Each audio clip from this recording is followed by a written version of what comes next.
Oi, pessoal. Eu sou a Renata Costa, fui secretária executiva do Plano Nacional do Livre Leitura, o PNLL. E entre 2017 e 2019 tive a missão de colaborar para que o projeto de lei da Política Nacional de Leitura Escrita, nossa Lei Castilho, fosse sancionado.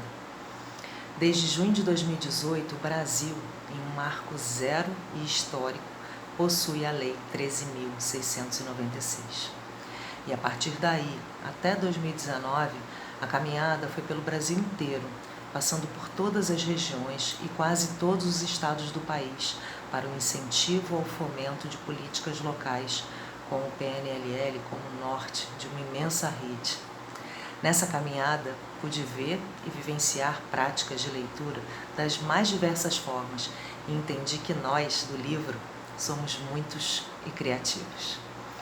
Em cada cidade, das muitas que visitei, pude ver que apesar do que hoje estamos vivendo, nós não paramos e não podemos parar.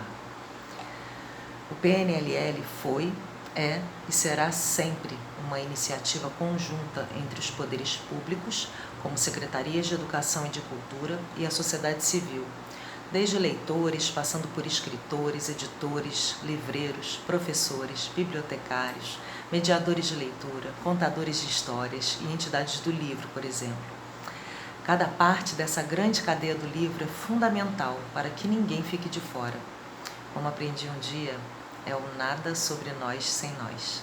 E isso faz toda a diferença para que o poder público entenda o grande tecido que envolve cada pedacinho de nós.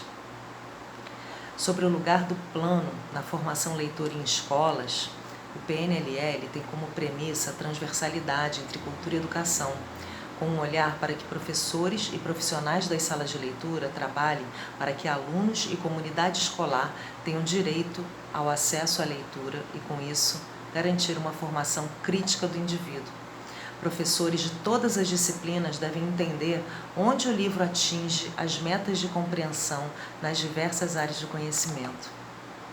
Costumo dizer que o primeiro passo para que as políticas locais sejam implementadas a partir do PNLL é o famoso "vamos conversar sobre isso?". A sociedade civil precisa abraçar a causa para que o documento seja amplamente democrático e com potencial grande de escuta. As bibliotecas das cidades costumam ser as melhores anfitriãs para que esses primeiros encontros aconteçam. Uma dica é começar as reuniões com a sociedade civil com a mais básica pergunta: para você, o que seria importante existir em uma lei que tratasse de livros, leitura, literatura e bibliotecas aqui na nossa cidade? Assim, um passo começa a ser dado em direção a uma política pública que de fato entenda e absorva os anseios da sociedade. Bibliotecas públicas e comunitárias podem se unir em torno da causa e assim a escuta chegar a todos os cantos de um determinado município. Ao trabalhar com livros e leitura no último ano, percebi algumas importâncias. Primeiro, e é incrível falar sobre isso, é que vimos o quanto os livros são fundamentais. As bibliotecas do Rio de Janeiro, por exemplo, precisaram se reinventar completamente, levando as ações de fomento para as suas redes sociais. Isso causou uma angústia tremenda, porque como faríamos, por exemplo, com os idosos, que não têm intimidade com a internet? Então, vimos a surpresa. Fizemos por aqui um sarau virtual e tivemos lindas e lindos poetas idosos gravando seus vídeos e indo para as redes, pedindo ajuda aos mais novos. Foi, assim, incrível. Depois, acredito que a pandemia trouxe uma lupa enorme para a falta de conhecimento que ronda a nossa sociedade. Como disse o cartunista argentino Quino, viver sem ler é perigoso, te obriga a crer no que te dizem.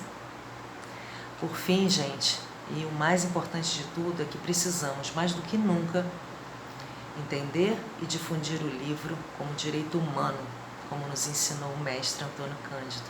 Um beijo, pessoal, foi um prazer estar aqui com vocês.